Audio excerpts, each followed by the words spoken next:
What's going on, Jerome's? Minnesota Fighting Vikings defense coordinator Brian Flores fed the local media jackals on Tuesday. First off, hat model, where Kevin McConnell's hat game has been slipping lately, man. Yeah, but you talk about the Vikings' very solid defensive effort. I mean, if you hold your opponent to 19 points, generally you should win, but is what it is.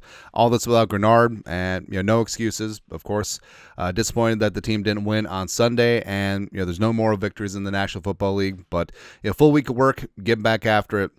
Let me good to go. Jordan Love. So this is what happens every week. Like every press conference around. Like these are never like pro wrestling promos. Like this guy is going down. I'm gonna hurt this guy psychologically. But Jordan Love, saying Flores saying that he's gotten better year after year. Huge arm talent, really good escapability, and also really nuanced breakdown of sensing of pressure, like where his running lanes are, where he can step up in the pocket, sidestep, all that stuff. It's really interesting to hear him break that down. Also give a shout out to Tucker Kraft. Fortunately tore up his knee, but was on his way to being all pro. And also he listed off every single offensive weapon on the Packers because he didn't want any of them forming a vendetta against them. It's good. But with the Packers, so I know Jordan Lafleur is getting a bad rap, especially from Packers fans as of late, but run game wise, they have a distinctive run game. There's a lot of eye candy. It's not so straightforward. There's a lot of trickeration in the run game, for a lot of eye candy, for lack of a better term. And it just comes down to discipline, playing your gaps, tackling, rallying, all that good stuff. Where football is really basic. If you're trying to play hero ball, if you're trying to do someone else's job, if you're arm tackling, you're generally going to lose, right? And Josh Jacobs, who may or may not play on Sunday, pending on his knee, one of the best running backs in the league, truly is. But also other running backs, other receivers are solid. Again, that's him giving out praise to everyone so that no one's mad. Also, carry on my Jayward son. Got a chance to play extended snaps on defense on Sunday, and made a quick impact early on. And he's been one of the best players in the kicking / special teams game. And also, he's year 3, matured, gotten better, deserves more time as well.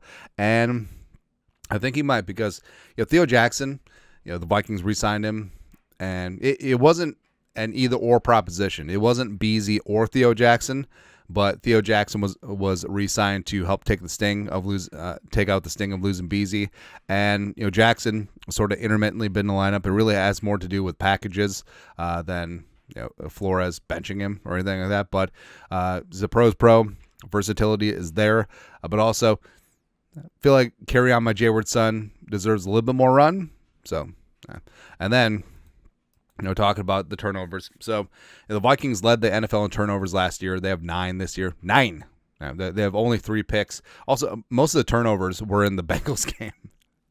It's been rough, man. But believes in the process. Not getting the turnover results that they want, but you got to seize opportunities.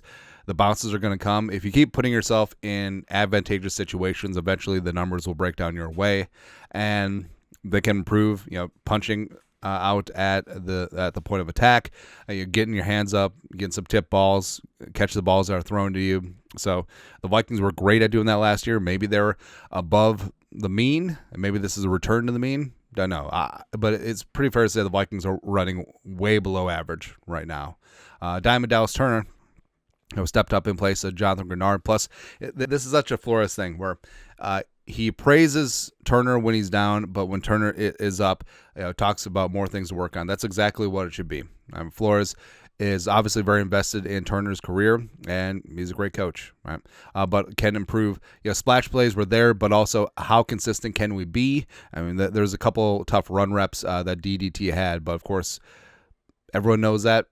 He has to add good size, good weight, and get after that. But until then, I think offenses will be targeting 1-5. Right. Also, Murph was on a couple corner blitzes against the Bears, and Flores talked about always being in the lab with a pen and a pad trying to get this damn label off, but creating new ways to keep the offense off balance. Generally had not been part of the Vikings pressure packages this season, but you got to make the play when you're there. Murph had a shot at a sack, probably a fumble, potential scoop and score there, but you got to make the play when you're there. I did mention that corner blitzes could and should be part of the menu the rest of the way. So, the defense, I mean, the defense has greatly improved. I mean, they had some down games, notably the Philly game, right, as well as the Chargers game. But last 3 games, they've stepped up pretty nicely. And against Detroit, shutting down Sonic and Knuckles, getting after Jared Goff, 5 sacks. Against the Ravens, I mean, Lamar and Derrick Henry were pretty limited that game. But the Vikings, 8 false starts at home. Not going to help things. And the Vikings held Caleb Williams to 50% completion percentage, only gave them 1 touchdown. So that's kind of a big deal. So, I mean, the defense is coming around, but just those supercharged sack plays, the sacks all over the place, I mean, just haven't been there this year. Hopefully they do return. So that's it. Anyways, your thoughts, Flores Tuesday presser. The D shall rise again. Hopefully. You guys are the best you know what to do. Skol, production value.